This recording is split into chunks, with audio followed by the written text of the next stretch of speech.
Hi family, எப்படி இருக்கீங்க? இன்றைக்கி சண்டே லன்ச் விலாக் தான் பார்க்க போகிறோம். இந்த வீடியோவை ஃபுல்லாக பாருங்கள். முடிஞ்சால் லைக் பண்ணுங்கள், நல்லதாக கமெண்ட்ஸ் பண்ணுங்கள். ஓகே, வீடியோக்குள்ளே போகலாமா? சிக்கன் 65க்கு மசாலாலாம் ஆட் பண்ணிக்கலாம். கார்ன்ஃப்ளவர், கொஞ்சமாக சில்லி பவுடர், சிக்கன் 65 மசாலா, இஞ்சி பூண்டு பேஸ்ட்டு, தயிர், ஆஃப் சைஸ் லெமன், இது எல்லாத்தையும் போட்டு நல்லா பிசைஞ்சு தனியாக எடுத்து வச்சிடலாம், ஊறட்டும். பசங்க கடையிலேருந்து சிக்கன் 65 கேட்டாங்க. ஆனால் நானே வீட்டில் செஞ்சு தரேன் சொல்லிவிட்டு 2 லெக் பீஸ் வாங்கிட்டு வந்து பசங்களுக்காக செஞ்சேங்க. பசங்க கேட்குறாங்களேன்னு சொல்லிவிட்டு கடையிலேருந்து ரொம்ப வாங்கி கொடுக்காதீங்க. நம்மளே முடிஞ்சால் வீட்லேயே செஞ்சு கொடுக்கலாம். இப்போ பிரியாணி பண்ண ஸ்டார்ட் பண்ணிடலாம். நான் குக்கரில் தான் பிரியாணி பண்ணேன். குக்கர் நல்லா சூடாகட்டும். சூடாகிட்டோடனே எண்ணெய் ஊற்றிக்கிறேன். கொஞ்சம் நெய் போட்டுக்கலாம். அளவாலாம் நான் எனக்கு தெரியாதுங்க. நம்ம கண் பார்க்குது, கை செய்யுது, அவ்வளோதாங்க.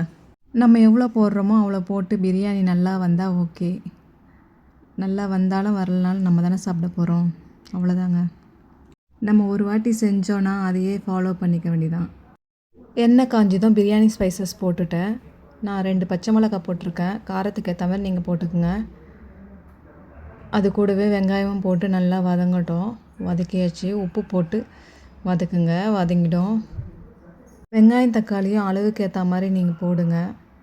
எனக்கு அளவு தெரியும், அப்படியே போட்டிருக்கேன். ஃபஸ்ட்டு வெங்காயம் போட்டு நல்லா வதங்கிடுச்சு. வெங்காயம், பச்சை மிளகாலாம்.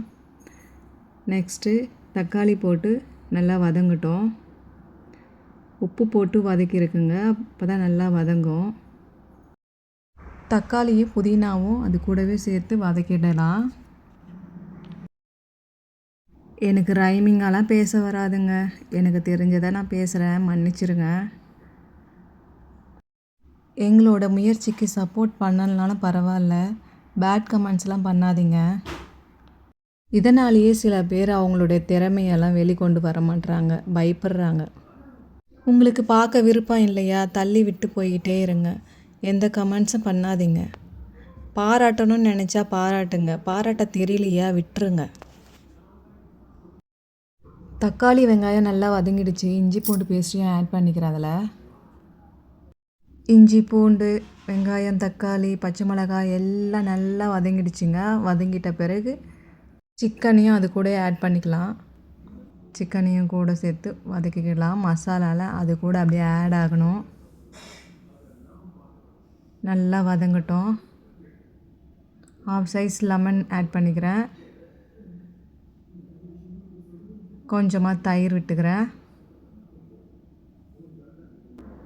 மசாலா ஆட் பண்ணிக்கிறேங்க. பிரியாணி மசாலா, கரம் மசாலா, சில்லி பவுடர், அது மட்டும்தாங்க போடுவேன். காரம்லாம் நம்ம டேஸ்ட்டு பார்த்து காரம் போட்டுக்கலாம். நான் இதில் 1 போட்டிருக்கேன் அரிசி. 2 ஊற்றக்கூடாது, 1 1/4 ஊற்றிருக்கேன் தண்ணி. இந்த அரிசியும் தண்ணி அளவு மட்டும் கரெக்டாக சொல்லிவிடுவோங்க. ஏன்னா அது கரெக்டாக ஊற்றினா தான் அரிசி நல்லா பதமாக வேகும்.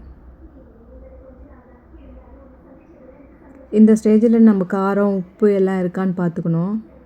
பார்த்துட்டு மூடி வச்சுக்கலாம். கொதிச்சிட்டவுடனே அரிசியை தூக்கி அதை கொட்டிட்டு மூடி வச்சிடலாம். இப்போ பிரியாணி ரெடி ஆகிடும்.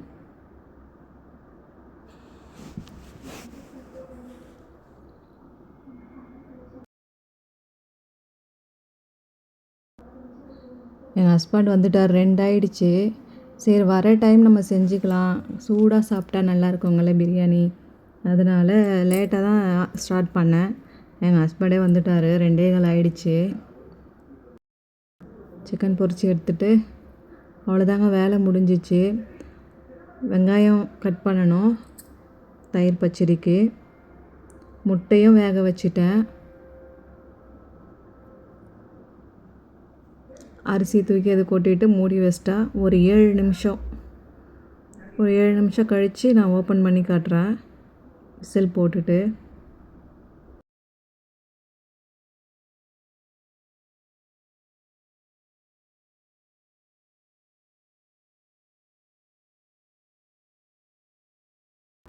Chicken 65 ready ஆகிடுச்சுங்க. என்ன கலர்ஃபுல்லாக இருக்குது பார்த்தீங்களா? எங்கள் ஹஸ்பண்ட் வந்து ஏசி போட்டுட்டு வேர்க்கடலை தான் சாப்பிட்டுருக்காரு, பச்சை வேர்க்கடலை. வெயிலில் இருந்து வந்தாருங்களா, அதனால் குளு குளுன்னு ஏசி போட்டு உட்காந்துட்ருக்காரு. பசங்களுக்கு தண்ணி நிறைய கொடுங்க, இந்த வெயிலுக்கு ஜூஸ் ஐட்டம் அது மாதிரிலாம் போட்டு கொடுங்க. 7 நிமிஷம் ஆயிடுச்சுங்க, அடுப்பு ஆஃப் பண்ணிட்டேன். இப்போ ஓப்பன் பண்ண தேவையில்ல, கொஞ்சம் நேரம் கழித்து நான் ஓப்பன் பண்ணுறேன். பிரியாணி எப்படி வந்திருக்குன்னு பார்க்கலாம். நிறைய வெங்காயம்லாம் கட் பண்ணுறதுக்கு இந்த கட்ரு இருந்தால் தாங்க நல்லாயிருக்கு. கையில் கட் பண்ணால் சின்ன சின்ன பீஸாக வராதுங்கள. இது எனக்கு ரொம்ப ஈஸியாக இருக்குது.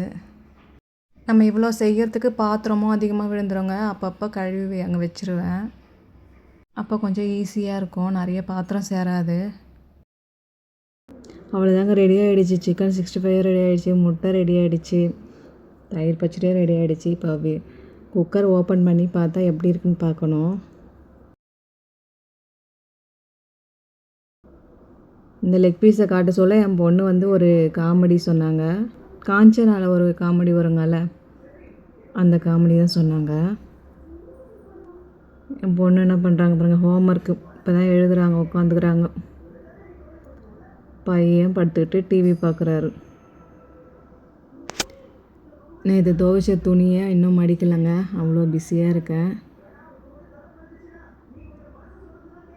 துவைச்சி எடுத்து வச்சுட்டா அதை மடிக்கிறதுக்கு அவ்வளோ கஷ்டமாக இருக்குது.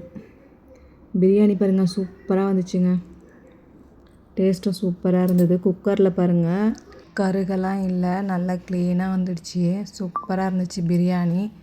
எங்கள் வீட்டு சமையல் இதுதான். உங்களுக்கு பிடிச்சிருந்தா லைக் பண்ணிவிட்டு ஷேர் பண்ணுங்கள். மறக்காமல் நம்ம சேனலுக்கு சப்ஸ்கிரைப் பண்ணிவிடுங்க. ஓகே, பாய்.